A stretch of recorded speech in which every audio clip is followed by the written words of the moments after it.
नमस्कार मित्रांनो, शिवप्रभात. ओढ इतिहासाची या आपल्या यूट्यूब चॅनलमध्ये तुम्हा सर्वांचं मनपूर्वक स्वागत. मित्रांनो, आपल्या महाराष्ट्रामध्ये काही जोड किल्ले आहेत, म्हणजेच एकाच पठारावरती किंवा अगदी जवळजवळच्या डोंगरावरती वसलेले दोन किल्ले. त्यापैकी अगदी एकमेकांचे सख्खे जुळे भाऊ शोभावेत असे दोन किल्ले नाशिक जिल्ह्यामध्ये आहे, ज्याचं नाव आहे रावळ्या आणि जावळ्या. हे रावळ्या जावळ्या किल्ले करायला आज आपण नाशिक जिल्ह्यामध्ये आलो आहोत आणि आज आपल्या या व्हिडिओमार्फत तुम्हाला रावळ्या जावळ्या किल्ल्याची संपूर्ण माहिती आज आपण देणार आहोत. तर मित्रांनो, चला तर मग रावळ्या जावळ्या किल्ल्यावर जाऊयात. चला. तर मित्रांनो, नाशिक जिल्ह्यामधून जाणाऱ्या सातमाळ डोंगर रांगेवरती रावळ्या जावळ्या हे किल्ले वसलेले आहेत. रावळ्या जावळ्या ह्या किल्ल्याला भेट देण्यासाठी आपल्याला नाशिक शहरापासून सुमारे 60 किलोमीटर अंतरावरती असणाऱ्या या बाबापूर खिंडीपर्यंत तुमच्या गाडीने यावं लागेल.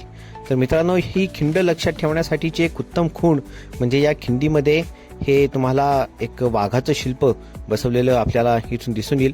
या वाघाच्या शिल्पावाशी प्रशस्त अशी जागा आहे, तिथे तुम्ही आपली गाडी लावू शकता. मित्रांनो, ही खिंड जी दोन डोंगरांना विभागते, याच्या डावीकडीलचा जो डोंगर आहे या डोंगरावरती वसला आहे मार्कंडेय किल्ला. इथून तुम्ही मार्कंडेय किल्ल्याला देखील जायला रस्ता आहे. आणि उजवीकडचा जो डोंगर आहे या डोंगरावरची जी वाट आपल्याला एका पठारावर घेऊन जाते आणि त्या पठारावरती वसला आहे रावळ्या जावळ्या हे दोन किल्ले. तर मित्रांनो, या खिंडीमध्ये उतरून आपल्याला उजवीकडे वाटचाल करायची आहे आणि जिथून रावळ्या जावळ्याची चढण किंवा वाटचाल सुरू होते तिथे या खिंडीमध्ये एक हनुमंताचं शिल्प आपल्याला इथे उभारलेलं दिसून येईल. तर या हनुमंताचं दर्शन घेऊन बजरंगबली की जय म्हणून आपण आता रावळ्या जावळ्याकडे मार्गस्थ होऊयात. या खिंडीतून आपली पायपीट सुरू होते. या पायपीटी दरम्यान आपण हा जो खिंडीचा जो डोंगर आहे ह्या डोंगराची चढण न चढता त्याला आपल्याला वळसा मारावा लागतो, म्हणजे ट्रॅव्हर्स मारावा लागतो. या समोर हा जो आपल्याला डोंगर दिसतोय या डोंगराला आता वळसा मारून आपल्याला पठारावरती पोहोचायचं आहे. तर मित्रांनो, आता ही झूम करून आपल्याला ही जे पांढऱ्या रंगाचा जो स्पॉट दिसतोय ही ती खिंडीची जागा, तिथं आपण आपली गाडी पार्क करून आपली पायपीट सुरू केली होती. आणि आता आपण ह्या डोंगराला वळसा मारून तो ट्रॅव्हर्स ओलांडून आपण आता ह्या रावळ्या जावळ्या किल्ल्याच्या पठारावरती येऊन पोचलो आहोत. आणि या पठारावरती तुम्ही बघू शकता, सर्वप्रथम आपल्याला आपल्या डोळ्यासमोर हा आपला जावळ्या किल्ल्याचं टोक आपल्या दृष्टिक्षेपास आलं आहे. तर सर्वप्रथम मित्रांनो, आपण जावळ्या किल्ला बघणार आहोत.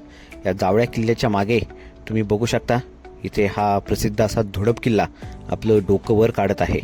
तर मित्रांनो, खरं तर पायथ्यापासून रावळ्या आणि जावळ्या या दोन्ही किल्ल्यांची उंची तशी कमी आहे, म्हणजे पठारापासून रावळ्या आणि जावळ्या किल्ल्याची चढण तशी कमी आहे. मात्र ह्या दोन्ही किल्ल्यांच्या पायथ्यापर्यंत पोहोचायला या पठारावरती आपल्याला सुमारे तास दीड तासाची सरळ सरळ चालत आपल्याला पायपीट करावी लागते. ही अतिशय सरळ पायपीट असल्यामुळे फारशी दमछाक पात्र होत नाही, मात्र किल्ल्याच्या पायथ्यापर्यंत आपण इथून सरळ चालत चालत आपण पोहोचू शकतो. तर मित्रांनो, सुमारे एक अर्धा तास चालल्यानंतर आपल्याला हा जावळ्या किल्ल्याचा अतिशय सुंदर असा हा कातळ आपल्याला नजरेस आलेला आहे. आणि आता इथे चढण चढून आपल्याला जावळ्या किल्ल्याच्या माथ्यावरती आपल्याला पोहोचायचं आहे. तर ह्या संपूर्ण चालीच्या दरम्यान जावळ्या किल्ल्याची जी बाजू आपल्या समोर असते त्याला पूर्णपणे ह्या किल्ल्याच्या कातळाला देखील वळसा मारून आपल्याला ह्याच्या विरुद्ध बाजूला यायचंय. विरुद्ध बाजूला तुम्हाला ही जी झाडी दिसेल, या झाडीतून इथून आपल्याला आता जावळ्या किल्ल्याची चढण आपल्याला चढायची आहे. आणि मध्ये असणारे हे जे पठार जे पुढे कंटिन्यू होत आहे. आणि या पठाराच्या दुसऱ्या बाजूला आपल्याला दिसतोय हा रावळ्या किल्ला. रावळ्या किल्ला आपण नंतर करणार आहोत, प्रथम आपण जावळ्या किल्ल्यावर जाऊयात. तर मगाशी ही जी झाडी दाखवली होती या झाडींच्या दरम्यान मळलेली पायवाट आहे. या पायवाटेने आपण चालत चालत आपण किल्ल्याची चढण चढू शकता. एक अशी छोटीशी गुफा आपल्याला या दरम्यान लागते. आणि या गुफेपासून उजवीकडे वळाल्यानंतर एक छोटासा असा काहीसा अवघड असा कातळ टप्पा आहे, जो तुम्ही कुठल्याही दोरखंड किंवा कोणत्याही सहाय्याच्या मदतीशिवाय तुम्ही अगदी सहजरित्या चढून जाऊ शकता. तर ह्या व्हिडिओमध्ये तुम्हाला बघता येईल की आमचे मित्र ओंकार वर्तले हा कातळ टप्पा चढून आता वरती येत आहेत. कोणत्याही साधनाशिवाय हा टप्पा चढण्यासारखा आहे, किंवा तुम्ही चिमणी क्लाइम्बिंग ह्या तंत्रज्ञानाचा वापर करून देखील हा कातळ टप्पा चढून तुम्ही वरती येऊ शकता. आणि ह्याच जागेपासून आपल्याला जावळ्या किल्ल्याचे दुर्गावशेष आपल्या नजरेस पडतात.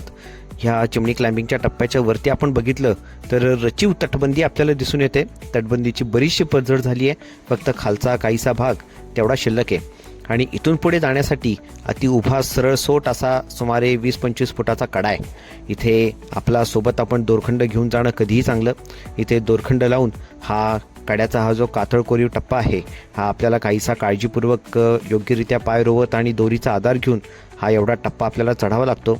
इथे देखील तुम्ही बघू शकता आमचे हेच मित्र ओंकार वर्तले हा कातळ कोरीव टप्पा दोरखंडाच्या आणि आपल्या हातापायांच्या साहाय्याने वरती चढत आहेत. दोरखंडाचा वापर केल्यामुळं हा टप्पा काहीसा सोपा होतो, मात्र तरी देखील योग्य ती खबरदारी अवश्य घ्यावी हीच विनंती. किल्ल्यावरती सर्वत्र केवळ गवत आणि कारवीचं रान इथं आपल्याला माजलेलं दिसून येतं. किल्ल्यावरती दुर्दैवाने फार कमी दुर्गावशेष आहेत. आपण किल्ल्यावरती प्रवेश केल्यावरती उजवीकडे जावं. उजव्या बाजूनी आपण पायवाटेने सरळ सरळ चालत गेल्यावरती आपल्याला ह्या टाक्यांचा समूह आपल्याला दिसून येतो. इथे सुमारे 3 पाण्याच्या टाक्या आहेत, त्यापैकी 2 पाण्याच्या टाक्यामध्ये आपल्याला पाणी दिसून येतं. तिसरी पाण्याची टाकी जी आहे त्याच्यामध्ये सर्व गाळ व माती साचलेली आहे. ह्या पाण्याच्या टाक्यामध्ये पूर्वीच्या काळी पाणी झाकण्यासाठी जे काही खळगे केले होते ते खळगे आपल्याला इथे दिसून येतात. पाणी मात्र पिण्यायोग्य अजिबात नाही आहे. हेच ती तिसरी पाण्याची टाकी, ज्या 2 पाण्याच्या टाक्यांच्या शेजारी असणारी इथं दगड माती व गाळ जमा झाल्यामुळे इथे आपल्याला पाणी साचलेलं दिसून येत नाही. या पाण्याच्या टाक्यांपासून आपण वरच्या दिशेने पायवाट पकडावी, चालणं सुरू करावं आणि ह्या पायवाटेपासून वरती आल्यानंतर पुढे 2 फाटे फुटतात. डावीकडच्या बाजूलाही आपण पुढे जाऊयात. ह्या डावीकडच्या बाजूला एक अतिशय मोठं प्रशस्त आणि रुंद असं हे एक पाण्याचं टाकं दिसून येतं.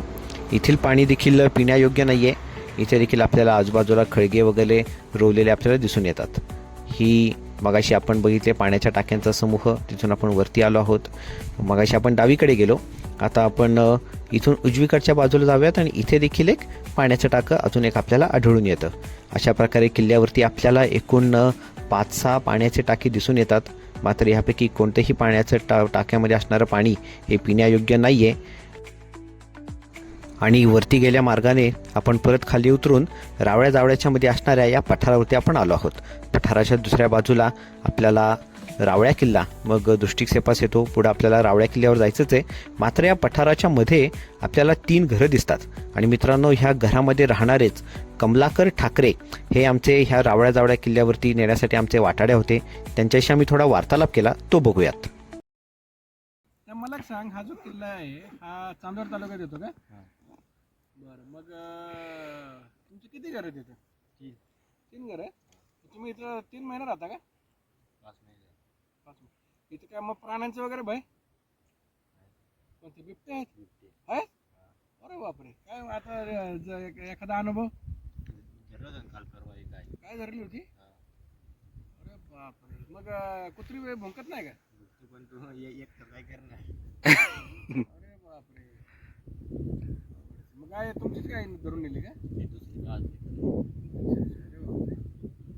वरती पण येत असतो.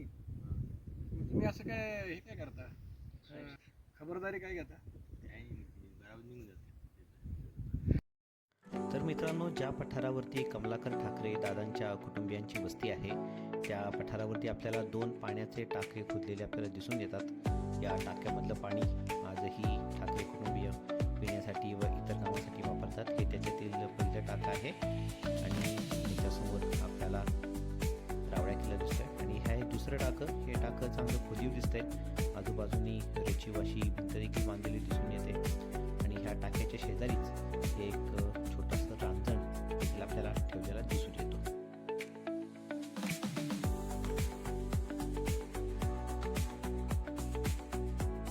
तर मित्रांनो, आता आपण आलोय रावळ्या आणि जावळ्याच्या मधल्या अशा या जागेत. आम्ही सकाळी नाशिक जिल्ह्यातील कळवण आणि चांदवड तालुक्याच्या सीमेवर असणाऱ्या बाबापूर खिंडीतून आम्ही हा रावळ्या जावळ्या किल्ला करायला सुरुवात केली आणि साधारणतः 1 तासाभराची सपाट चालीने आम्ही या ठिकाणी येऊन पोचलोय. या ठिकाणी येऊन पोचलो की तुम्हाला डाव्या बाजूला जावळ्या किल्ला आणि उजव्या बाजूला रावळ्या किल्ला दिसतो. तर या दोघांच्या मध्ये एक छोटीशी वस्ती आहे. या वस्तीमध्ये हा आमचा वाटाड्या कमलाकर ठाकरे असं त्याचं नाव, हा इथं राहतो. याने आम्हाला किल्ला दाखवायचं कबूल केलं, आमच्याबरोबर आला आणि आम्ही आत्ता नुकताच जावळ्या किल्ला पाहिला. आता आम्ही निघालो रावळ्या किल्ल्याकडे. अतिशय सुंदर असं हे दृश्य. यामध्ये जर उभं राहिलो तर आपल्याला दोन्ही किल्ल्याचं आपल्याला दर्शन घडतं. आपल्या सह्याद्रीत अनेक जोड किल्ले आहेत, त्यापैकीच हा रावळ्या जावळ्या अशा एकत्रित नावाने ओळखला जातो. जरी हा एकत्रित नावाने ओळखला जातो तरी पण या दोघांमध्ये काही मीटर्सचं अंतर आहे. त्यामुळे आडवाटेवर असणारे हे 2 किल्ले पाहण्यासाठी या आमच्या कमलाकर ठाकरेशी जरूर संपर्क साधा. तो तुम्हाला या दोन्ही किल्ले दाखवायला मदत करेल. धन्यवाद. तर अशा पद्धतीने जावळ्या किल्ल्या बघून आपण आता रावळ्या किल्ल्याकडे आपण आपलं प्रस्थान करूयात. आपल्याला समोर ही जी काही झाडी दिसते या झाडीमधनंच जावळ्या किल्ल्याची चढण आहे आणि ह्या डोंगराच्या टोकापासून आपल्याला डावीकडे ट्रॅव्हल्स मारायचा आहे. ह्या झाडी चढून आपण जेव्हा ह्या मगाशी जे डोंगराचं टोक जे आपल्याला दिसलं तिथून आपण ट्रॅव्हल्स मारतो. मध्ये आपल्याला एखादं छोटंसं खोदीवास एक लेणं दिसतं. त्याच्या पुढे हे एक प्रशस्त असं सुमारे 5-6 तिथं खांब असतील असं एक खांब सोडलेलं लेणं आपल्याला दिसून येतं. या लेण्याच्या कडेकडेनी आपली पायवाट जी आहे ती ह्या कातळाची समांतर अशी चालत चालत आपण पुढे येतो आणि पुढच्याच टोकाला आपल्याला इथून खऱ्या अर्थाने आपली ह्या किल्ल्याची चढाई सुरू होते. जिथून रावळ्या किल्ल्याचा कातळकोळी टप्पा सुरू होतो तिथून आपल्याला सातमाळ डोंगर रांगेतील बरेचसे किल्ले आपल्या नजरेस येतात. समोर हा धोडप दिसतोय. धोडपच्या मागे इखारा सोळका आणि कांचन मांचना राजदेर कोळदेव देखील काहीसे अंदुकसे आपल्याला दिसून येतात. आणि मित्रांनो हाच तो कातळकोरीव टप्पा. इथे मगाशी आपण उभे होतो आणि पुढे ह्या कातळामध्ये ज्या छोट्या छोट्या खोपण्या आणि पायऱ्या रोवलेल्या आहेत त्या चढत चढत या पायवाटेनी आपण किल्ल्याच्या प्रवेशद्वाराकडे आपण प्रस्थान करूयात. आणि मित्रांनो थोडेसे अंतर आपण जेव्हा थोडंसं कातळाचा आधार घेत आणि खोबण्यांचा आधार घेत आपण येतो तेव्हा आपल्याला हे किल्ल्याचे कोरीव प्रवेशद्वार आपल्या नजरेसमोर येते. मित्रांनो हे एक अतिशय आगळं वेगळं असं एक दुर्ग स्थापत्य म्हणावं लागेल की इथं किल्ल्याचं प्रवेशद्वार हे कातळामध्ये कोरून बनवलेलं आहे. ह्या प्रवेशद्वाराची रचना आपण जरा जवळून बघूयात. म्हणजे ऊर्ध्वमुखी हे कोरीव काम केलेलं आहे, म्हणजे खालून वरती हे कोरलेलं आहे. उजव्या प्रवेशद्वाराच्या उजव्या बाजूला आपण फारसी लिपीमध्ये कोरलेला एक शिलालेख आपल्याला इथे बघण्यास मिळतो. ह्या शिलालेखावरती काहीशी त्याची झीज झालेली आहे आणि या शिलालेखापासूनच हे आहे किल्ल्याचे कोरलेले प्रवेशद्वार जे खालून वरच्या दिशेला कोरलेले आहे. मित्रांनो तुम्ही जर का कोथळीगड किल्ला बघितला असेल जो आपल्या कर्जत तालुक्यामध्ये आहे, ह्या कोथळीगड किल्ला देखील असा खालून वरती कोरलेला आहे आणि त्याचीच आठवण इथे तुम्हाला येते. त्याचंच एक छोटंसं स्वरूप आपण ह्याला म्हणू शकतो.